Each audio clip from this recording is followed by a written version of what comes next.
అలా నీ ధైర్యం ఏదో అనుకున్నా నేను. మోడీ గారు, చంద్రబాబు నాయుడు గారు, స్పీకర్ గారు ఇంతమంది నీకు ధైర్యము. మొగడివి నువ్వు.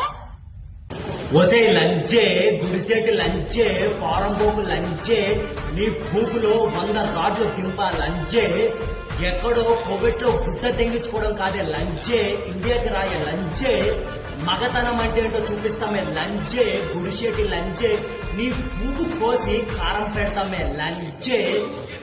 మగతనం గురించి మాట్లాడతావా? నా లంచే, ఇండియాకి రావే లంచే, నీ పువ్వులో బాగా దూరుస్తామే లంచే, చెత్త లంచే, గుడిసెటి లంచే. ఇది మీ నాయకుడు తప్పు కాదే లంచే, మీ తప్పే లంచే.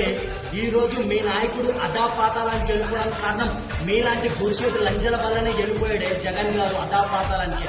లంచే ఎక్కువ మాట్లాడిన పువ్వు పగలదింక లంచ్.